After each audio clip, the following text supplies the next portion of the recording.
Hi everyone, welcome.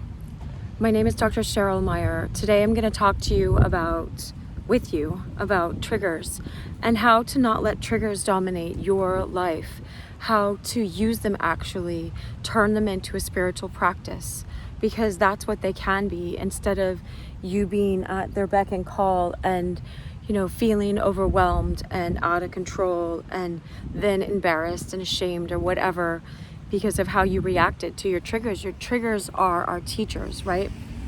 So let's get right into 3 ways that they can be your teacher and what you can do about them.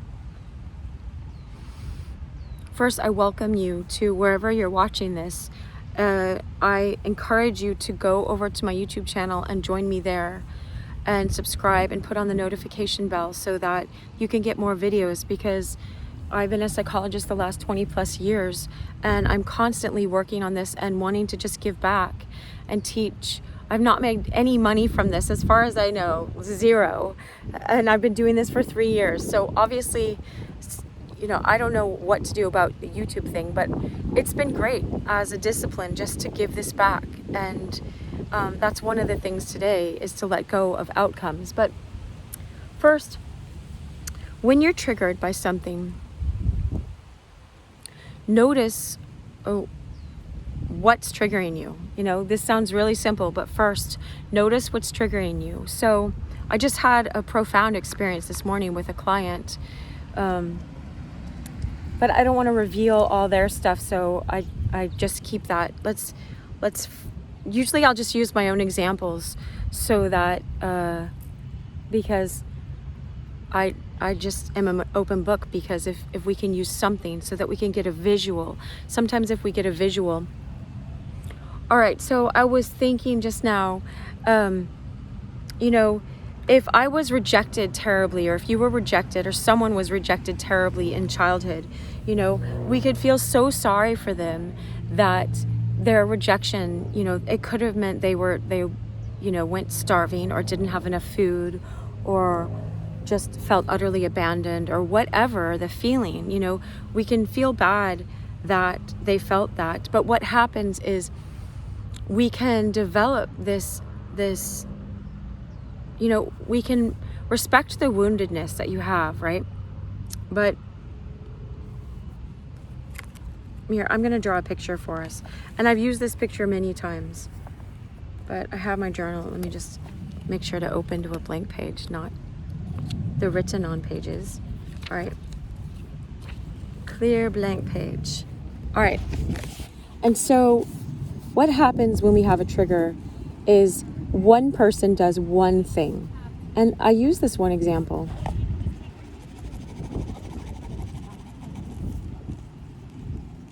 All right, I draw this often. Whoops. Oh, that's just notes for this. That was okay. Welcome, right? Okay, so it's like this one thing happens right here, this little sliver. But what happens is, let's say someone is like, no, I'm not inviting you to this party. And it's really a party for cigars and men or something. And I'm a woman, it's fine. I know I'm always include, no. But sometimes if they just want to have a men's cigar party, they're allowed to have that, right? Sometimes they need just some male bonding time or something, right? And, I heard about these guys that would say, this guy would always invite his wife. And anyway, I want wives to be welcome. I'm not, okay, whatever. I won't go into that. Look at triggers are our teachers, right? So this one thing happens, and here's my health, let's say, and awareness in my life. And the less that is, the more I get pulled in unconsciously. This dark part is, let's see, this little sliver is what happened. This dark part is all the old wounds that get triggered by that. It's like all the times I starved and I got left out on the street, or rejected and not picked on every team that I was picked a lot. So, but whatever, let's just use that example.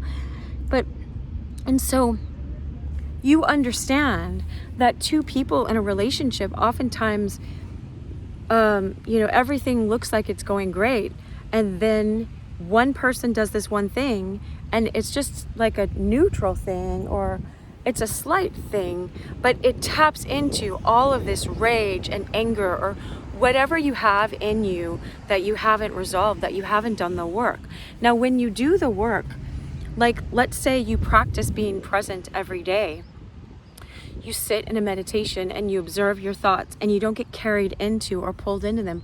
Or when people pray, when people have a true life of prayer, not just God give me this, God give me that, whatever, I'm not saying don't do that. But when you have a true life of prayer where it's just like, let's say you sat aside for half an hour every day and you're like, God, what do you want me to do in my work today? How do you want me to be with my family, with my friends, with the loved ones that come into contact with me, with just the people that I run into, if you surrendered that and you'd learn a practice of being less attached to your five senses and what you'd be dropped down into love. And look, I have the cross on too. You die to your own self and come back into the oneness and go, wait, what's the bigger picture here? If you practice looking at the bigger picture on purpose every day, then this is what I was learning with my client, is in the middle of this perfect storm that's truly happening in his or her life. Like you can have a crisis, you can have I know a lot of people whose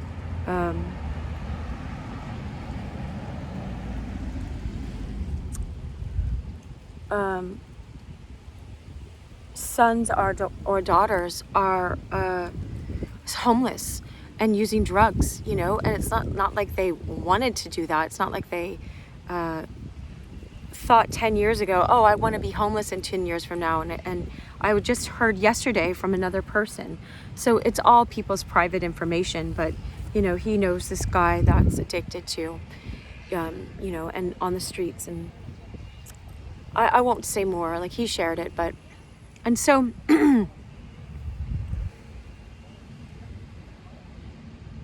what something like that can do is it takes us back to childhood. Okay, step one is notice what's triggering you, right? Notice what it is. Oh, that person rejected me. Or I used to just use this example of, oh, they didn't take he didn't take the trash out, and that was his job to do. And so he wants trash all over my house, right?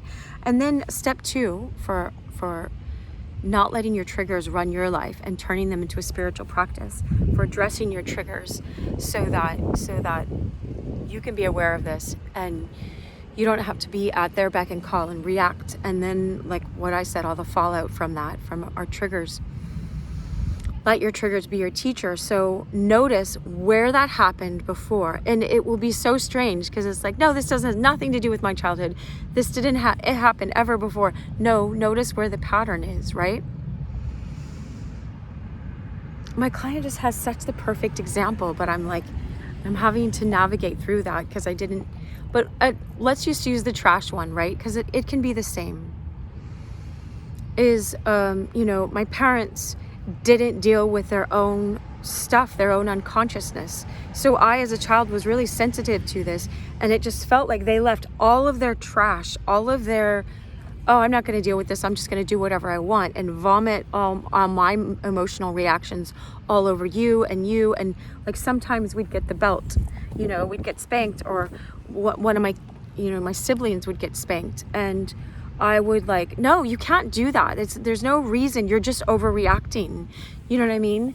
And then try to get in between that. And I experienced that from my own grandfather too. So I know where my dad got that from, but it doesn't excuse out of control behavior. All right.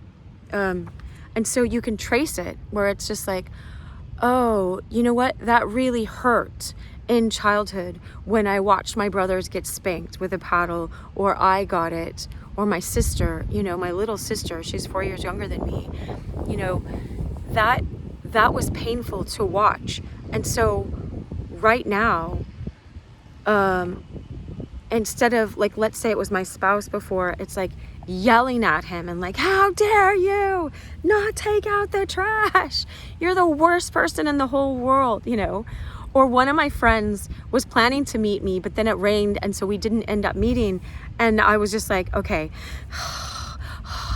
take deep breaths, you know? How do I not go into this wounded inner child that just felt like, you know, no one could bother to show up at the right time, you know, and really care about her, and not take all of that out on this one person, put all this pressure on this new friendship or whatever, you know, and be like, well, like, so trace where it comes from. It helps, right? Trace where it comes from. And again, it doesn't mean excuse. It doesn't mean put up with bad behavior. It doesn't mean, yeah, just leave the trash till we have like 50 trash bags in our kitchen, you know? It doesn't mean that. It means I want to address that thing, and I want to address that thing in me. You see, we get triggered by things inside ourselves, and then we're like, oh, I'd go skating, you know? I can't use skate. I don't want to use skating as an excuse. I mean, as an escape. I love skating and I love exercising, but it's like, oh, it's just easier to exercise right now, or it's easier for some people just to have a drink or to run away or go back to work. Let me just work and make more money, and then that will take care of these problems. You see what I'm saying? And so so after you identify it and then trace where it came from, the third one I wrote down, where's my paper? I wrote, you know, see it as your spiritual practice. See this thing as, oh, when the trash gets left out, I get to find a balanced way to address it with this person. You know, I got to say to my friend, I was just like, look, I don't want to say anything else right now. Like, yeah, I'm sad because I wanted to see you, you know, but it's just tapping into a lot of other stuff right now, because so what happens, right? I always tell my clients, this is why people are like, oh, isn't it so hard for you to see clients with all these problems? I'm like, no, these are the people that want to work on things. So let's draw this picture so you have it in your mind's eye, right? Let's say that you've done all this inner work and you keep identifying, oh, that's my perfect storm. I just need to learn how to practice being present, practice being, what I learned in a church setting is like faithful witness of I learn how to sit every day in the love of God, in the love of the divine love. God is love. I learn how to sit in that. And as I learn how to sit in that, it changes all these things within me. Oh, and that's what I was drawing. I'll show you. That's funny. I had to just show you the drawing right now as I was drawing these hearts and stuff, right? And so, look, let me fold that other side back. What if instead of up here where the trigger is at and all of that is our old woundedness, the more we do the inner work, the more it looks like this, where even if a trigger happens right here, right? Even if a trigger happens, we don't go full unconscious. Never go full unconscious. I went to a 4-day, I took all these classes during the 2 years we had off, of Eckhart Tolle, the guy that wrote The Power of Now, and I made a whole year-long class on his book, The Power of Now. If you're interested in that, let me know. Email me, find my email, or go to my webpage, find my email, or find me just on Instagram. It's my name on Instagram, and DM me, and I'll let you know about that. But anyway, because it's amazing. He said, wherever you go, keep like 10% of yourself or more, as much as you can, in deep presence. As you practice presence, I just do this. And I didn't even know like the Buddha statues were like this, you know? I just do this all the time. Stay back into your center. The more you do the inner work, the more you trace where this came from, the more that when a trigger happens, it's like, oh, this is teaching me how to you're bringing love to that inner child, because you're like, we don't have to react. You're not left alone anymore. You're not going to be spanked. It's okay. You're not going to be beat or left out or whatever. You don't need that. You don't need the love from anyone else. You have the ability always to be plugged into divine love and know that and have that. All right, I could talk forever, but I'm running out of time for some of my platforms. I wish you love, and go with that, and we'll build on that, okay? Thanks so much for being here. Much love.